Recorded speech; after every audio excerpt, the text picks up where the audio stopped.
Hi, this is Logan with NAWS, and today I'm going to talk about some of the misleading sales tactics used in the solar industry.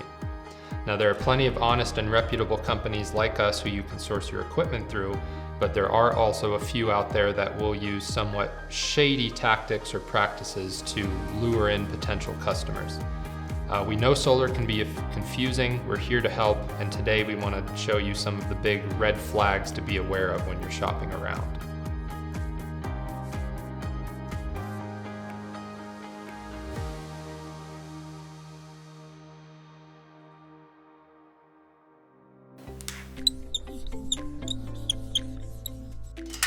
One of the first and maybe most important red flags to take a look at here is the concept of an itemized bill of materials versus a kit. Now, sometimes solar companies will send you a proposal that has maybe just a single line item at the bottom with the total net cost of what the solar equipment is. An itemized bill of materials that shows you individual pricing on every component used in that solar system is a must.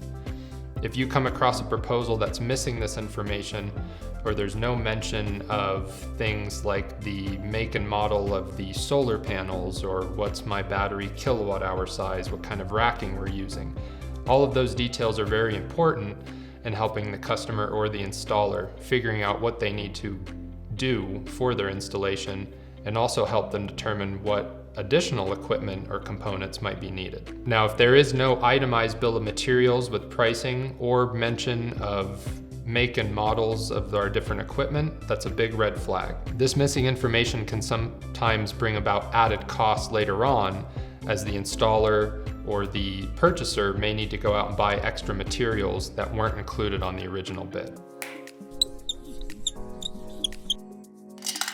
So another thing to be aware of here is whether or not you're leasing the equipment or you're owning it outright. So oftentimes a leased system is presented as a lower cost upfront solution, or even a free solution where the payments of the lease are presented in some way that make it seem like it's a better option than paying your electric bill. Now, another part of that is the company or the distributor that's bidding the equipment out will assume that the rate of electrical costs, rate of utility costs will increase at this assumed astronomical exponential rate over time, over the course of the system's life anyways. When you lease a system, instead of purchasing the equipment outright, you don't actually own the equipment until the lease is paid off. And that means that instead of paying your monthly electric bill like you normally would, you might still be paying a bill, maybe at a similar price, maybe slightly lower, but that is now just going towards the lease and not necessarily towards your utility company.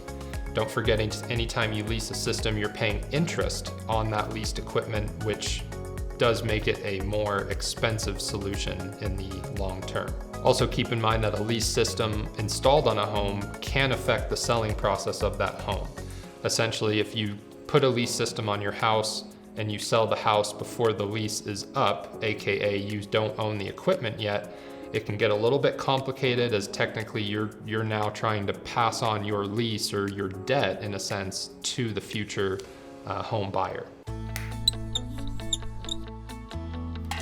Another big red flag to be aware of when shopping around is how this information is presented to you in terms of a proposal. Anytime you see an overly wordy proposal or bid with language that's hard to understand, or maybe they've put together a PowerPoint with 20 nice colorful slides with all kinds of numbers and graphics and charts and whatnot, sometimes that can lead to sort of a glossed over view from the customer where you're not really sure what it is you're looking at or what information they're trying to convey. That company may be hiding very, very important details in all the fluff and causing you to think you're getting a better deal than you might actually be getting. Oftentimes we'll see a gross overestimation of how much you can save or what the total cost of the system is in some of these more flashy proposals. And it's actually very common to have customers send proposals that they've received from other companies to the team here at NAWS, and there's been times when even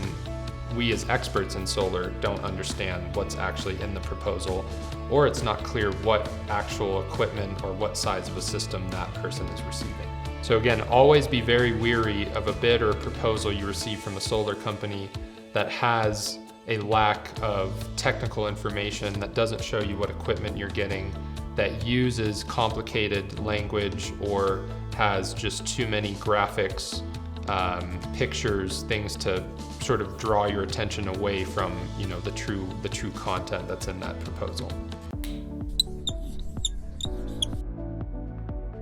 One of the last big red flags we can share with you to be on the lookout for when you're shopping around is a division between a certain company's departments. What I mean by that is if they have a dedicated sales team and a dedicated engineering team, oftentimes you're not working with the same person in either of those processes. What I mean by that is at times, especially for larger all-in-one type solar companies, is their sales staff aren't technical, and vice versa. Their technical staff and engineers aren't salespeople. So that kind of creates a little bit of a disconnect from a customer point of view, where now you're potentially working with 2, maybe 3 or 4 different people from start to finish, doing the system design, sourcing the equipment, post-sale, commissioning. Our team runs a little differently in that you essentially work with the same person one-on-one throughout the entire process. When you're in the bidding process or you're shopping around and you're speaking to somebody from a solar company who is in sales, they may lack this technical background to really instill that high level of confidence in the customer to prove that they know how the equipment works and how to design it properly in a system. Here at NAWS, the person who picks up your first phone call or responds to your initial email is that same person you're working with all throughout the design process.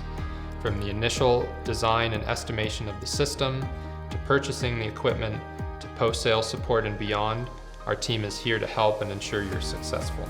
Our solar applications engineers and designers understand the PV industry in and out and know exactly how to design a system to suit your needs. We also have an entire customer service team dedicated to post-sale support as well. We will work with you one-on-one to make sure you get the best equipment for your application and that the system fits in your budget. No overselling or under-designing, and we don't work on commission here. We've been in the solar industry for over 40 years and have been helping customers just like you plug into solar longer than some companies have even been in existence. You'll always get lifelong support and troubleshooting for any system that's purchased from us, and we may even be able to connect you with the local installer. So obviously there's a lot of other things that aren't on my list here that are red flags to be aware of when shopping around. We just felt these were some of the most frequent or more common ones. If you have more questions for us on what to be aware of, maybe other red flags when you're shopping for solar, give us a call, open up a chat on our website, send us an email, and we'll be happy to help. Check out the Learning Center on our website for more information, and be sure to subscribe to our YouTube for more videos like these. Thank you for watching.